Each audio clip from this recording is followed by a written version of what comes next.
Hi to all, this is Akshita. I am teaching class 9 social, chapter 2, energy from the sun. Sun నుండి వచ్చేటువంటి energy గురించి మనం ఈ చాప్టర్లో డిస్కస్ చేసుకుందాం. ఈచ్ పారాని నేను ఎక్స్ప్లెయిన్ చేస్తూ ఉంటా, సో మీరు సెంటెన్స్కు ఫాలో అవుతూ ఉండాలి. The earth on which we live is full of diversity. మనం ఎక్కడైతే నివసిస్తున్నామో ఈ అర్త్ వచ్చేసి ఇందులో ఫుల్ ఆఫ్ డైవర్సిటీతో ఉందన్నమాట. అంటే అనేక రకాల కలిగినటువంటి మన భూమి, ఎన్నో భిన్నత్వాలు ఉన్నాయి ఈ భూమిలో. అవి ఏంటంటే we saw in the previous classes about some aspects of this diversity, oceans and continents, mountains, plateaus and plains on the continents and reasons of high and scanty rainfall. So మనం ప్రీవియస్ క్లాసెస్లో కొన్ని diversity గురించి తెలుసుకున్నాం. అవేంటి అంటే oceans అన్నమాట, అలాగే continents అంటే ఖండాలు, మౌంటైన్స్ పర్వతాలు, plateaus and plains on the continents మైదానాలు. అండ్ నెక్స్ట్ రీజన్స్, ఇక్కడ రీజన్స్ వచ్చేసి కొన్ని ప్రాంతాల్లో హై ప్రాంతాలు ఉంటాయి, అంటే లోతు ఉన్నటువంటి ప్రాంతాలు ఉంటాయి, అలాగే హై ఉన్నటువంటి ప్రాంతాలు కూడా ఉంటాయి అన్నమాట. అలాగే కొన్ని ప్రాంతాల్లో వర్షపాతం కూడా ఎలా ఉంటుంది, చాలా ఎక్కువగా ఉంటుంది. In this lesson, we shall study about another important form of diversity which we cannot see but only feel. సరే, ఈ లెసన్లో మనం ఒక ఇంపార్టెంట్ డైవర్సిటీ గురించి తెలుసుకుంటున్నాం. ఆ డైవర్సిటీ, ఇంకొక డైవర్సిటీ ఏంటి అంటే ఆ డైవర్సిటీని మనం కేవలం ఫీల్ అవ్వగలం, కానీ కంటి చూపుతో నాకడైతో మాత్రం చూడలేమంట. We cannot able to see but we can able to feel అవ్వగలం కానీ చూడలేము. ఆ డైవర్సిటీ ఏంటో చూద్దాం. This is diversity in temperature. ఏంటి ఆ ఫార్మ్ ఆఫ్ డైవర్సిటీ వచ్చేసి టెంపరేచర్ అనమాట. You would have noticed that while it is cool in the morning, it gets warmer during the day and gets cooler again in the night. సరే, మీరు చూస్తూ ఉంటారు morning టైంలో కొద్దిగా చల్లగా ఉంటుంది, అండ్ నెక్స్ట్ డ్యూరింగ్ డే టైంలో వచ్చేసి అంటే ఆఫ్టర్నూన్ టైమ్స్ అలా చూస్తున్నట్టయితే కొద్దిగా వార్మర్గా హాట్గా ఉంటుందన్నమాట. అలాగే నైట్ మాత్రం మరీ కూల్ అయిపోతూ ఉంటుంది. ఈ విధంగా మీరు ఇటువంటి సిచ్యువేషన్స్ని ఫేస్ చేసి ఉంటారు. సో ప్రతి ఒక్కరూ వాళ్ళ జీవితంలో ఇటువంటి రోజుని చూస్తూనే ఉంటారనమాట. Similarly you may have noted that it is very hot in some months of the year and less hot in other months. అలాగే సంవత్సరంలో కొన్ని నెలలు చాలా హాట్గా ఉంటాయి, మరి ఇంకా కొన్ని నెలలేమో చాలా కూల్గా ఉంటాయి లేదా లెస్ హాట్గా ఉంటాయి అన్నమాట. This is variation of temperature in one place. దీనికి రీజన్ ఏంటి అంటే టెంపరేచర్లో వచ్చేటువంటి వేరియేషన్స్ అనమాట. ఒక్కొక్క ప్లేస్లో ఒక్కొక్క వేరియేషన్ టెంపరేచర్లో వేరియేషన్ రావడం వల్ల ఇలా some months of the year వచ్చేసి వెరీ హాట్గా, some months of the year వచ్చేసి లెస్ హాట్గా మనకు అనిపిస్తూ ఉంటుంది. Temperature also varies from place to place on the earth. అంటే భూమి మీద ఒక్కొక్క చోట ఒక్కొక్క టెంపరేచర్ అనేది ఉంటుందన్నమాట. సో పలానా చోట పోలార్ రీజన్లో చూసుకున్నట్టయితే టెంపరేచర్ చాలా తక్కువగా ఉంటుంది, అండ్ నెక్స్ట్ ఈక్వేటర్ దగ్గర చూసుకున్నట్టయితే టెంపరేచర్ చాలా ఎక్కువగా ఉంటుందన్నమాట. ఈ విధంగా ఒక్కొక్క ప్లేస్కు, భూమి మీద ఉన్నటువంటి ఒక్కొక్క స్థలానికి ఒక్కొక్క టెంపరేచర్ అనేది ఉంటుంది. Some regions are warmer while some regions are so cold as they are covered by ice throughout the year. కొన్ని ప్రాంతాలు చాలా వెచ్చగా ఉంటాయి, ఇంకొన్ని ప్రాంతాలేమో ఐస్తో కప్పబడి ఉంటాయి కాబట్టి చాలా కూల్గా ఉంటాయి అన్నమాట. ఈ కొన్ని ప్రాంతాల్లో చూసుకున్నట్టయితే సంవత్సరం మొత్తం ఎప్పుడు ఐస్తోనే కప్పబడి ఉంటుంది. సో అటువంటి ప్రాంతాల్లో ఎలా ఉంటుంది మనకు అంటే చాలా కోల్డ్గా ఉంటుంది. You have read about the equatorial regions where it is warm throughout the year, and later on you will read about polar regions which are very cold. Yes, మనం వినే ఉంటాం ఈక్విటోరియల్ రీజన్స్లో ఏంటి అంటే ఇందాక నేను చెప్పుకున్నా, పోలార్ రీజన్స్లో అయితే చాలా టెంపరేచర్ చాలా తక్కువగా ఉంటుంది, అంటే కూల్గా ఉంటుంది, అండ్ ఈక్వేటర్ దగ్గర మాత్రం చూసుకున్నట్టయితే టెంపరేచర్ ఎక్కువగా ఉంటుంది అని చెప్పుకున్నాం. ఎస్, వాళ్ళు కూడా ఏం చెప్తున్నారంటే ఈక్విటోరియల్ ప్రాంతంలో సంవత్సరం మొత్తం అక్కడ ఎప్పుడు వెచ్చగానే ఉంటుందంట. అలాగే మనం నెక్స్ట్ పోలార్ రీజన్స్ గురించి కూడా తెలుసుకుందాం తర్వాత అంటున్నారు. ఈ పోలార్ రీజన్స్ ఎలా ఉంటాయి, చాలా కోల్డ్గా ఉంటాయి అన్నమాట. Temperature difference between places also causes winds and rains. ఈ ఒక్కొక్క ప్రాంతంలో ఒక్కొక్క టెంపరేచర్ డిఫరెన్స్ అంటే ఒక్కొక్క ప్రాంతంలో టెంపరేచర్ వేరియేషన్ ఉండడం వల్ల డిఫరెన్స్ ఉండడం వల్ల అక్కడ విండ్స్ ఎక్కువగా వచ్చే అవకాశాలు ఉన్నాయి. అలాగే వర్షం కూడా ఎక్కువ వస్తుందన్నమాట. ఎందుకంటే టెంపరేచర్ రైజ్ అయ్యే కొద్దీ ఇక్కడ ఎవాపరేషన్ ప్రాసెస్ జరుగుతుంది కాబట్టి కండెన్సేషన్ ప్రాసెస్ జరిగి మనకు ప్రిసిపిటేట్ రూపంలో వస్తుంది. మనకు తెలుసు, ఆల్రెడీ మనం సైన్స్లో చదువుకున్నాం. అండ్ నెక్స్ట్ ఈవెన్ దో సోషల్లో కూడా మనకు 8th క్లాస్లో వచ్చింది. సో ఈ విధంగా టెంపరేచర్ ఎక్కువ పెరిగినట్టయితే పవనాలు రావడం వల్ల అలాగే వర్షపాతం పెరగడానికి ఛాన్స్ ఉందన్నమాట.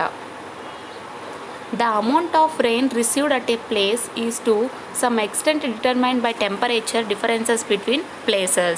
ఇక్కడ రెయిన్ఫాల్ ఎంత వచ్చింది అంటే ఒక సర్టెన్ ప్లేస్లో రెయిన్ఫాల్ ఎంతైతే రిసీవ్ చేసుకునిందో అది డిఫరెన్స్ ప్లేసెస్లో ఉంటుంది కదా, అంటే ప్లేసెస్ మధ్య ఉన్నటువంటి డిఫరెన్స్ టెంపరేచర్ని డిటర్మైన్ చేస్తారనమాట.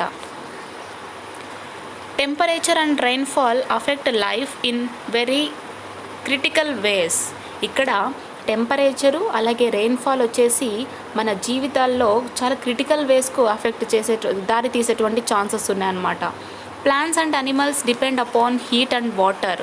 Only certain kinds of trees and plants will grow in hot reasons and some other kinds will grow in cold reasons. అంటే ఇక్కడ ప్లాంట్స్ అనిమల్స్ వచ్చేసి ఎక్కువ హీట్ అండ్ వాటర్ మీద డిపెండ్ అవుతాయి. కొన్ని ప్లాంట్స్ వచ్చేసి ఈ హాట్ రీజన్స్తో పెరుగుతూ ఉంటాయి. డెజర్ట్లో చూసుకున్నట్టయితే మనం క్యాట్కస్ అని, అలాగే డేట్స్, ఖర్జూరపు చెట్లు, ఈ విధంగా హాట్ రీజన్లో కూడా పెరిగేటువంటి ట్రీస్ వేరే ఉంటాయి. అదర్ కైండ్స్ ఆఫ్ ట్రీస్ వచ్చేసి పోలార్ రీజన్స్లో కూడా పెరుగుతాయి అన్నమాట. ఫర్ ఎగ్జాంపుల్ మనం పోలార్ రీజన్లో చూసుకున్నట్టయితే బ్రహ్మకమలం మనకు బద్రీనాథ్లో దొరుకుతుంది కదా. సో ఎవ్రీవన్ మూవీ చూసే ఉంటారు కాబట్టి అటువంటి రీజన్స్లో ఈ కమల పువ్వులు పెరిగేటువంటి ఛాన్సెస్ ఉన్నాయన్నమాట. అంటే ఇంకా అదర్ కైండ్స్ కూడా ఉంటాయి. ఫర్ ఎగ్జాంపుల్ నేను మీకు ఇది చెప్తున్నా, nothing gross in very cold reasons. కొన్ని చెట్లు అనేవి పెరగవంటాయి. ఎక్కడ అంటే ఏమి పెరగవు, చెట్లనే కాదు అసలు ఏమి పెరగవంటాయి. ఎక్కడ అంటే చాలా కోల్డ్ రీజన్స్ ఉన్నప్పుడు. Thus we have variation in vegetation and animal life. So ఈ విధంగా మనకు టెంపరేచర్ బేస్ చేసుకొని వెజిటేషన్లో వేరియేషన్స్ అలాగే యానిమల్ లైఫ్లో కూడా వేరియేషన్స్ ఉన్నాయి.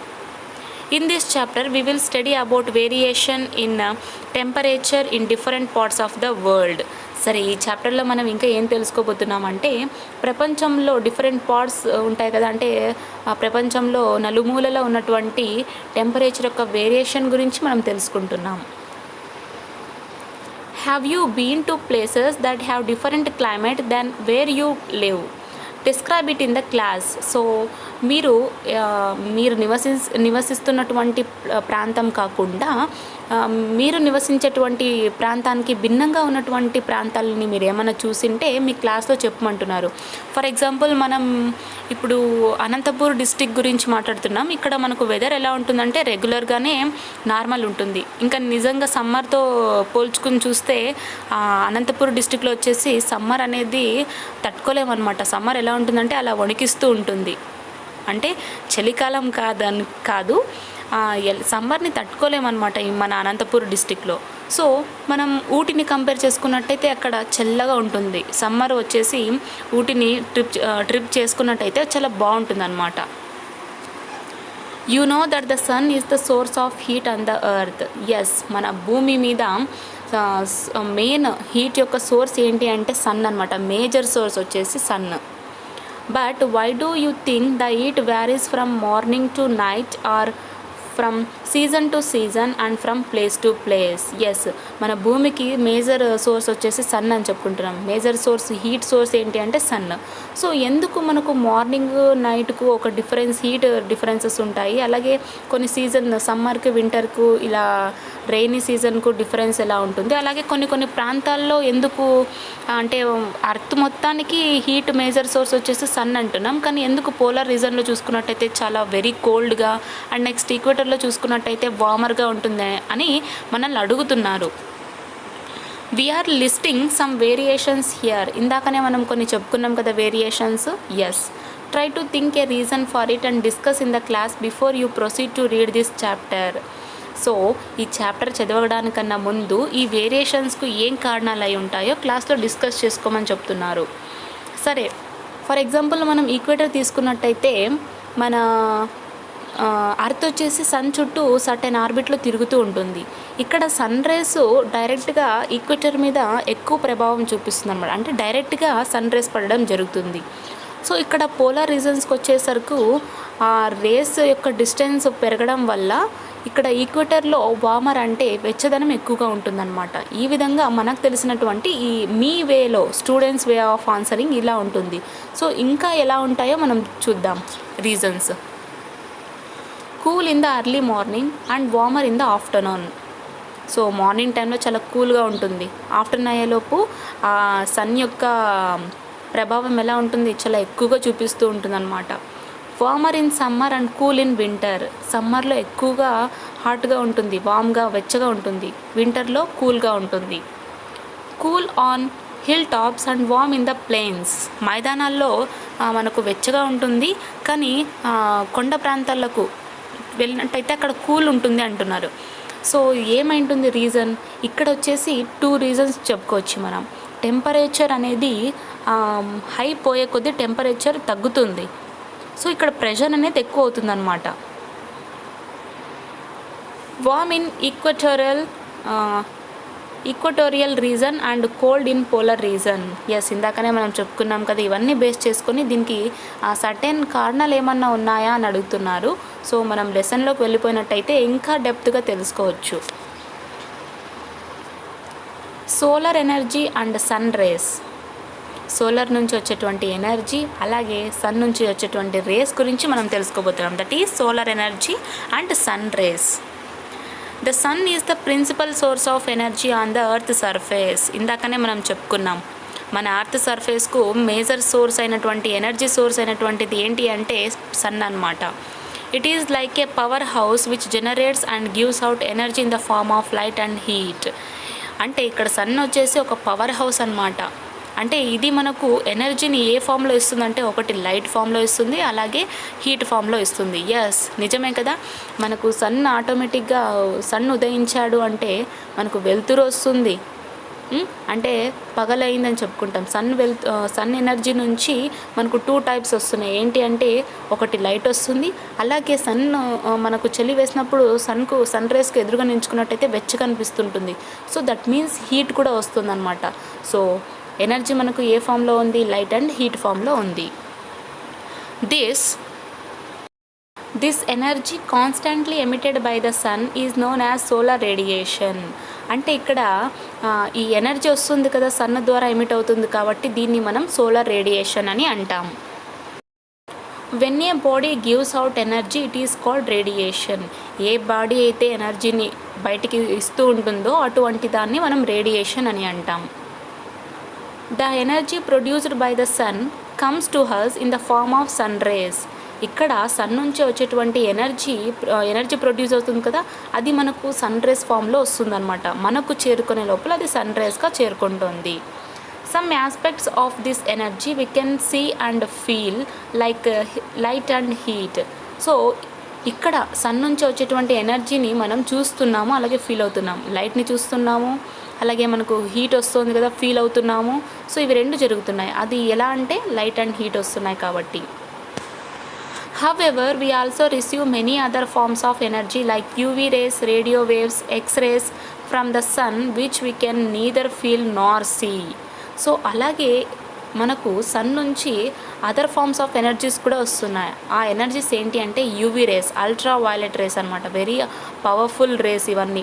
మనకు డైరెక్ట్గా ఇవి స్కిన్ మీద పడ్డాయనుకో స్కిన్ క్యాన్సర్, స్కిన్ డిసీజెస్ వచ్చేటువంటి ఛాన్సెస్ ఉన్నాయి. అలాగే మన డిఎన్ఏ కూడా, అంటే డిఎన్ఏ ప్రొటెక్షన్ ఉంటుంది కదా మన బాడీలో, దాన్ని డ్యామేజ్ చేస్తుందన్నమాట. అలాగే ఈ యూవీ రేస్ కానీ మిగతా హార్మ్ఫుల్ రేస్ వచ్చేసి మన హ్యూమన్ లైఫ్ని, టోటల్ లివింగ్ లైఫ్ని కూడా స్పాయిల్ చేసేస్తుంది అనమాట. అందుకే దీన్ని యూవీ రేస్ మన అర్త్ మీద పడకుండా ఒక లేయర్ ప్రొటెక్ట్ చేస్తూ ఉంటుంది. ఆ లేయర్ ఏంటి అంటే ఓజోన్ లేయర్ అనమాట. సో ఈ ఓజోన్ లేయర్ ప్రొటెక్ట్ చేయడం వల్ల మనకు చాలా వరకు సేఫ్టీ ఉంటుంది. ఎప్పుడైతే ఈ ఓజోన్ లేయర్ కూడా దెబ్బతింటుందో ఆటోమేటిక్గా మన లైఫ్ వచ్చేసి స్పాయిల్ అవడానికి చాలా దగ్గరలో ఉందన్నమాట. ఆల్రెడీ ఇక్కడ ఓజోన్ డిప్రెషన్ అనే దాని గురించి కూడా మీరు చూసే ఉంటారు, తెలుసుకొని ఉంటారు. కాబట్టి so you know the reasons for that. ఇక్కడ ఓజోన్ లేయర్ దెబ్బతినిందంటే ఆటోమేటిక్గా యూవీ రేస్ డైరెక్ట్గా మన స్కిన్ మీద పడే ఛాన్సెస్ ఉన్నాయి. అదర్ హార్మ్ఫుల్ రేస్ కూడా వచ్చేటువంటి అవకాశం ఉంది. కాబట్టి సో టోటల్గా లివింగ్ లైఫే కాకుండా ప్లాంట్ లైఫ్కి కూడా ఎంతో డ్యామేజ్ ఉందన్నమాట. ఫోటోసింథసిస్ రెడ్యూస్ అవుతుంది అప్పుడు దాని యొక్క రేట్. సో ఈ విధంగా చాలా ఉన్నాయి. ఓజోన్ లేయర్ గురించి మీకు ఆల్రెడీ ఐడియా ఉంటుంది. సో దానికని నేను ఇక్కడ మీకు చెప్పాల్సి వచ్చింది, ఎందుకంటే ఇక్కడ యూవీ రేస్ అని వచ్చాయి కాబట్టి. Ultraviolet rays harmful rays అనమాట. అలాగే రేడియో వేవ్స్ కూడా ఉంటాయి, ఎక్స్రేస్, ఇవన్నీ సన్ నుంచి అదర్ ఫార్మ్స్ ఆఫ్ ఎనర్జీ అనమాట. వీటిని మనం ఫీల్ అవ్వలేము, అలాగే చూడలేము. కానీ వీటి నుంచి వచ్చేటువంటి హార్మ్ఫుల్ ఎఫెక్ట్స్ మాత్రం మనం చూడగలుగుతాం. ఎలా అంటే డిసీజ్ రూపంలో.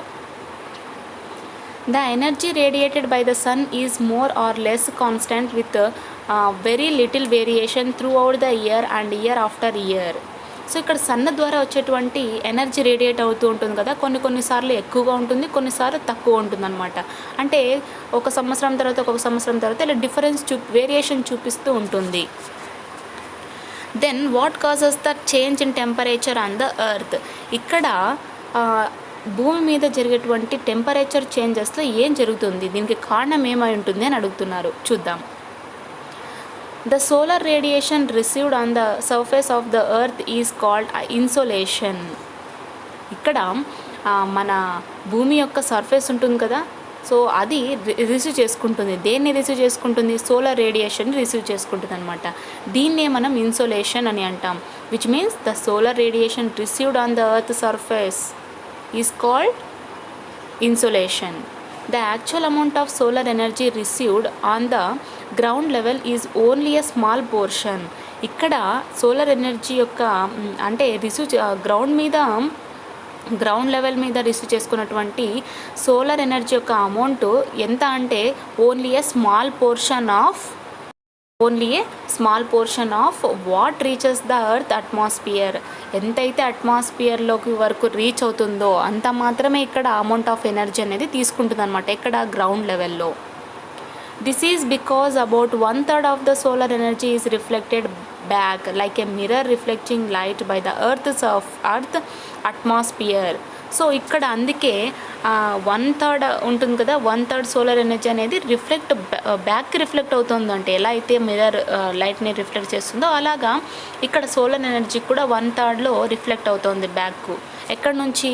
అర్త్ అట్మాస్ఫియర్ నుంచి. Further some portion of the energy is scattered and observed in the higher reaches of the atmosphere. So ఇక్కడ ఇంకా మిగతా పోర్షన్ ఉన్నటువంటి ఎనర్జీ యొక్క పోర్షన్ వచ్చేసి స్కాటరింగ్ కూడా జరుగుతూ ఉంటుంది. సో స్కాటరింగ్కి మనం బెస్ట్ ఎగ్జాంపుల్ ఏం చెప్పుకోవచ్చు అంటే rainbow. So it is a best example of scattering of light అనమాట. సో మనకు రెయిన్బో ఫామ్ అవుతుందంటే స్కాటరింగ్ ఆఫ్ పార్టికల్స్ జరిగి ఉంటుంది కాబట్టి మనకు రెయిన్బో అనేది విజిబుల్గా కనిపిస్తూ ఉంటుంది. సో అలాగే ఇందాక మనం చెప్పుకున్నాం 1/3 ఆఫ్ సోలార్ ఎనర్జీ వచ్చేసి రిఫ్లెక్ట్ అవుతూ ఉంటుంది బ్యాక్ అర్త్ యొక్క అట్మాస్ఫియర్ ద్వారా. అలాగే some portion of the energy ఏమవుతుందంటే స్కాటర్డ్ అవుతుందన్నమాట. అలాగే కూడా అవుతుంది. ఎక్కడ?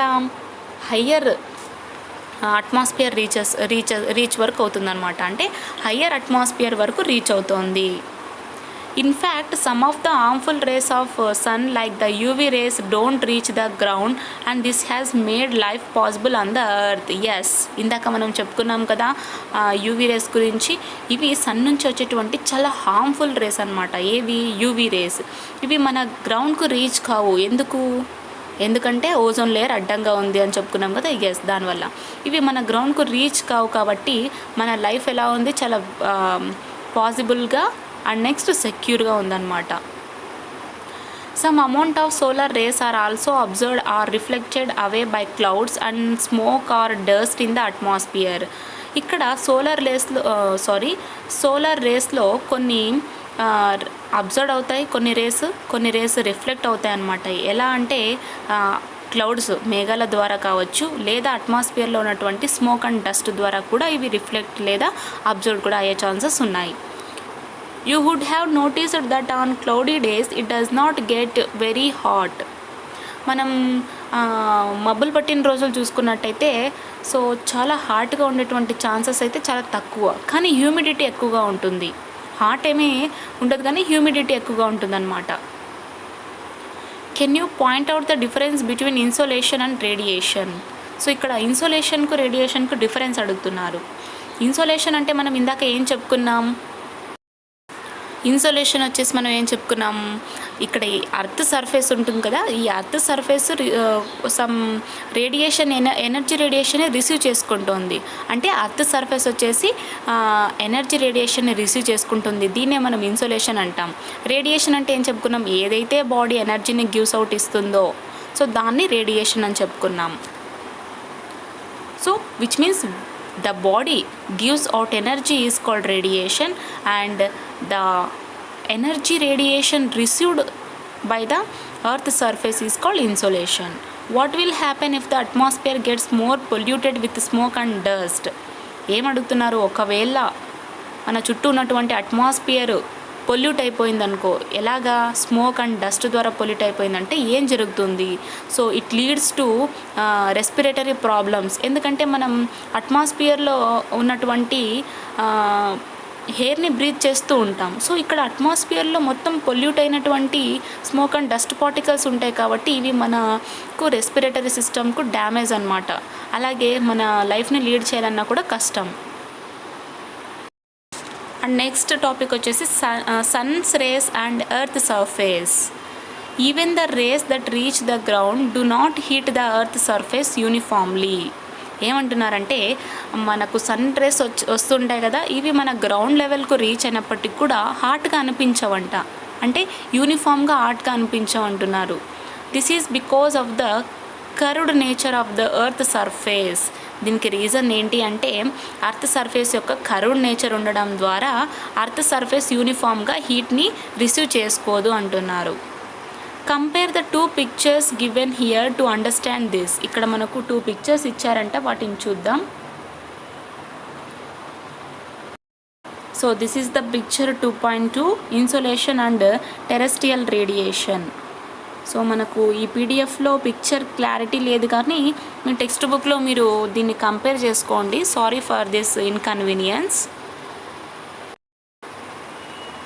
You can see from the above that due to the curvature of Earth's surface, the same amount of solar energy falls on smaller area on equator and larger area as we move north to south of it. So ఏం చెప్తున్నారంటే earth యొక్క curvature ఉంటుంది కదా, so దాన్ని ప్రకారంగా చూసుకున్నట్టయితే solar energy ఏమో same అమౌంట్లో మనకు వస్తూ ఉంది, కానీ స్మాలర్ ఏరియా అంటే ఈక్వేటర్ మీద పడుతూ ఉంది సోలార్ ఎనర్జీ. అలాగే మా నార్త్ లేదా సౌత్ ద్వారా చూసుకున్నట్టయితే లార్జర్ ఏరియా మీద కూడా సేమ్ అమౌంట్ ఆఫ్ ఎనర్జీ పడుతుంది. Thus it will get warmer on the equator than near the poles.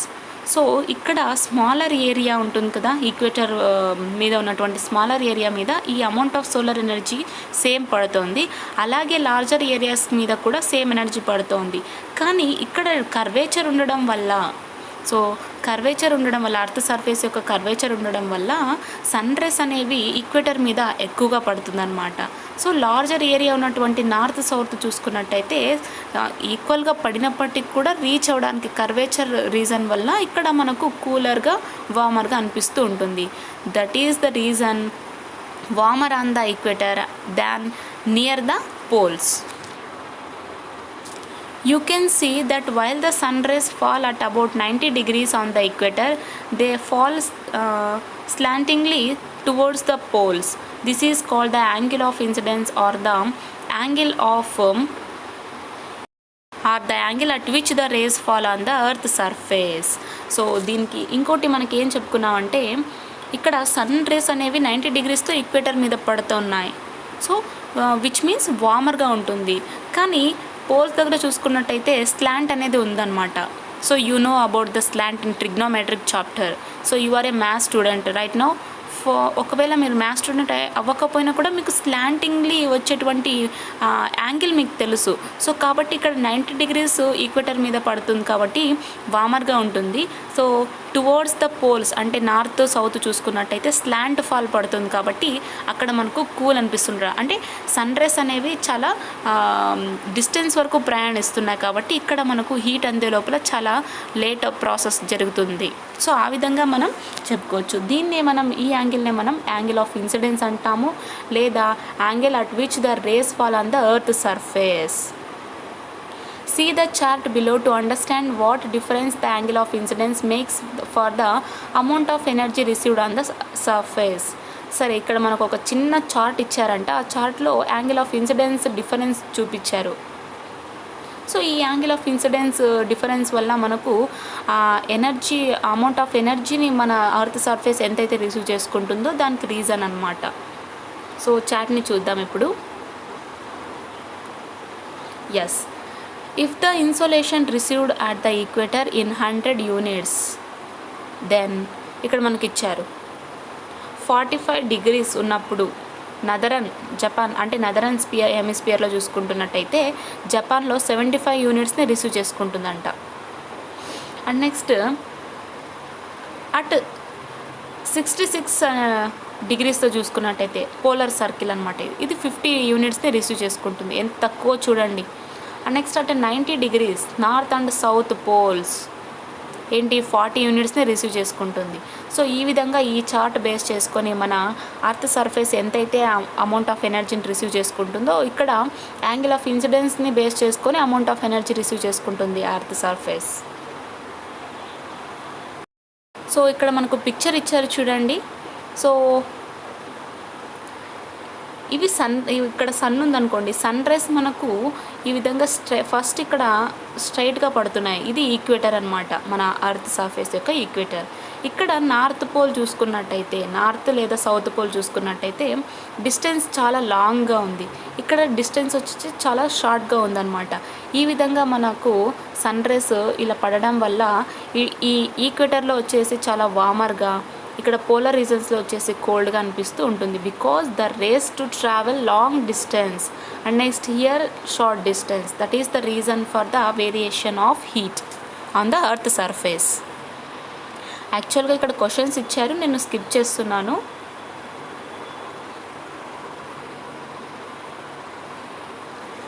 Even though more intense sun rays fall on equatorial region, it is usually cloudy thereafter midday and less sun rays fall on the ground.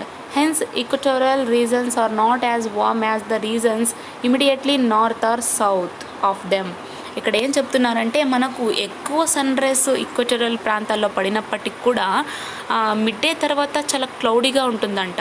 అలాగే ఇక్కడ ground మీద less sun rays పడతాయి.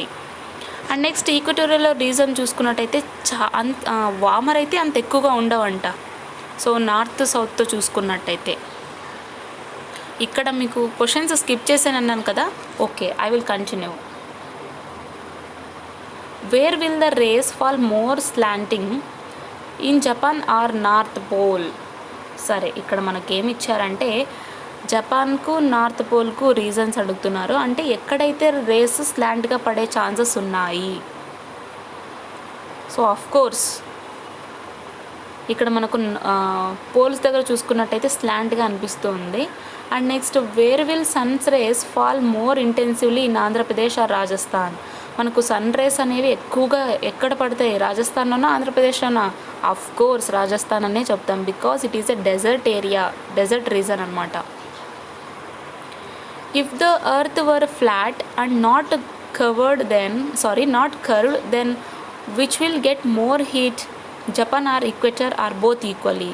ఒకవేళ మన earth అనేది ఫ్లాట్గా ఉన్నట్టయితే, అంటే కర్వ్డ్ లేకున్నట్టు అయితే హీట్ అనేది దేని మీద ఎక్కువ పడే ఛాన్సెస్ ఉంది, జపాన్ మీదనా లేదా ఈక్వేటర్ మీద అంటే ఎస్, బోత్. జపాన్ మీద పడే అవకాశం ఉంది, ఈక్వేటర్ మీద పడే అవకాశం ఉంది. ఎందుకంటే ఇక్కడ కర్వేచర్ లేదు కాబట్టి సన్ రైజ్ డైరెక్ట్గా ఈక్వేటర్ మీద పడతాయి కాబట్టి both will get more heat. Look at the globe and see which countries will be hotter and which will be cooler. So ఇక్కడ ఒక కంట్రీని ఇచ్చారంటే ఏ కంట్రీ చాలా హాట్గా ఉంటుంది, ఏ కంట్రీ చాలా కూల్గా ఉంటుందని అడుగుతున్నారు. సో మనం దాన్ని చూసేద్దాం. యాక్చువల్లీ పీడిఎఫ్ క్లియర్గా లేకపోవడం వల్ల మ్యాప్ అనేది మనకు కంట్రీస్ కనిపించడం లేదు. So sorry for that. And next, but this is not at all. As the earth goes around the sun in the course of the year, the angles of incidence constantly change. So ఇక్కడ ఏం చెప్తున్నారంటే sun చుట్టూ తిరుగుతూ ఉంటుంది earth. నిజమే కదా, year మొత్తం sun చుట్టూ తిరుగుతూనే ఉంటుంది. కానీ ఇక్కడ యాంగిల్ ఆఫ్ ఇన్సిడెన్స్ చేంజ్ అవ్వడం వల్ల మనకు టెంపరేచరు ఇవన్నీ చేంజ్ అవుతాయి అన్నమాట. Thus the angle of incidence increases in the north during the months of November, December and decreases in the months of May, June. ఇక్కడ యాంగిల్ ఆఫ్ ఇన్సిడెన్స్ అనేది పెరుగుతుందన్నమాట. అంటే ఇక్కడ యాంగిల్ ఆఫ్ ఇన్సిడెన్స్ పెరిగినట్టయితే మనకు నార్త్లో యాంగిల్ ఆఫ్ ఇన్సిడెన్స్ పెరిగినట్టయితే November, December వచ్చేసి ఆ మంత్లో యాంగిల్ ఆఫ్ ఇన్సిడెన్స్ పెరుగుతోంది. కానీ మే, జూన్లో వచ్చేసి యాంగిల్ ఆఫ్ ఇన్సిడెన్స్ అనేది తగ్గుతుంది అనమాట ఈ మంత్లో. We will look at this in detail in the next lesson. So వీటి గురించి ఇంకా క్లారిటీగా మనం నెక్స్ట్ లెసన్లో తెలుసుకుందాం. Land and water contrast. The temperature distribution over land and oceans is much different and varying. Yes, మనకు తెలుసు మన భూమి మీద టెంపరేచర్ ఒక్కొక్క చోట ఒక్కొక్కలాగా ఉంటుందని చెప్పుకున్నాం. అలాగే ఓషన్స్ దగ్గర ఉన్నటువంటి టెంపరేచర్ కూడా డిఫరెంట్గా ఉంటుందన్నమాట.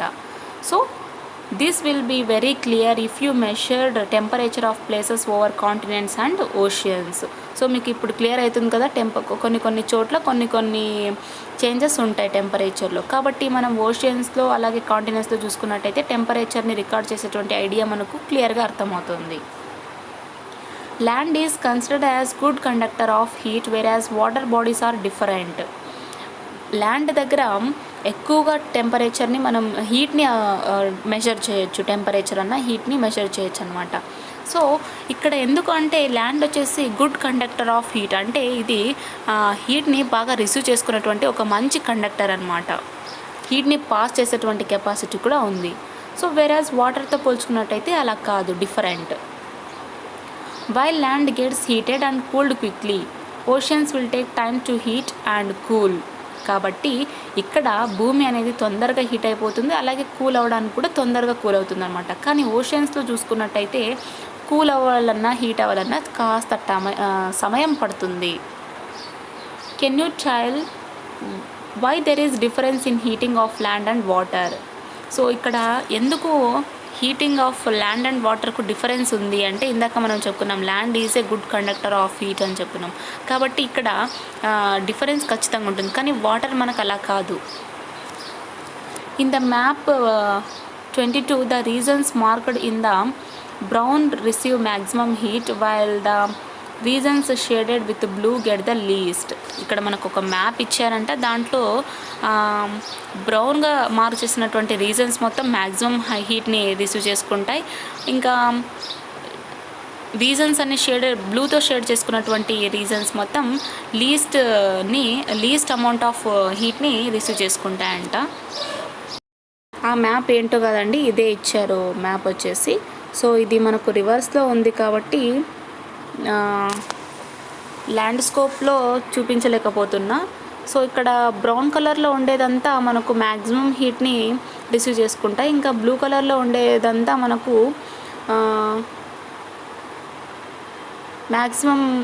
మినిమం హీట్ని రిసీవ్ చేసుకుంటాయి అన్నమాట. ఇక్కడ మనకు ఓషన్స్ని మొత్తం ఒక light green and blue mixed కలర్లో ఇచ్చారు. సో బ్లూ కలర్లో మనకు బ్లూ కలర్లో ఉన్నదాన్ని వాటర్ అనుకోకండి, ఇట్స్ ఎ కాంటినెంట్ ల్యాండ్ అనమాట. మినిమం హీట్ రిసీవ్ చేసుకుంటాయి. బ్రౌన్ కలర్లో ఉండేదేమో మ్యాక్సిమం హీట్ని రిసీవ్ చేసుకుంటాయి. So these are the lands అనమాట. హీటింగ్ ఆఫ్ ద అట్మాస్ఫియర్ యొక్క హీట్ గురించి తెలుసుకుందాం. You may be surprised to know that the atmosphere or the air around us is not heated directly by the rays of sun. Yes, మీకు తెలుసా, even though మనకు sun rays అనేవి ground లెవెల్కు reach అవుతున్నాయి, అక్కడ land కూడా ఏమవుతుంది, heat అవుతుందని తెలుసు. కానీ సన్ రేస్ ఎయిర్ ద్వారా వచ్చినప్పటికి కూడా ఇక్కడ ఎయిర్ అనేది డైరెక్ట్గా హీట్ కాదంట. దేని ద్వారా? సన్ రేస్ ద్వారా డైరెక్ట్గా హీట్ కాదంట. రీజన్స్ చూద్దాం మనం. In fact, it allows the rays to pass through without being heated by them. ఇక్కడ నిజానికి ఆ రేస్ హెయిర్ ద్వారా మన గ్రౌండ్కి రీచ్ అవుతున్నాయి ఆఫ్ కోర్స్, అయినా కూడా అవి హీట్ కావంట. The sun rays first heat the earth surface, thus in turn begins to radiate heat which heats up the air around us. First ఏం చేస్తుందంటే ఆ సన్ రేస్ మన ఎర్త్ సర్ఫేస్కు హీట్ని ఇస్తుంది. తర్వాత ఈ హీట్ రేడియేట్ అయిపోయి హెయిర్లోకి హీట్ పైకి వెళ్తుందన్నమాట. ఈ విధంగా అక్కడ హెయిర్లో అట్మాస్ఫియర్లో ఉన్నటువంటి హెయిర్ అనేది హీట్ అవుతుంది. That is why it is warmer near the surface of earth compared to higher reaches of the atmosphere. అందుకే అర్త్ యొక్క అట్మాస్ఫియర్కు సర్ఫేస్కు ఉన్నటువంటి నియర్ ప్లేసెస్ ఉంటాయి కదా, అక్కడ వెచ్చగా ఉంటుంది.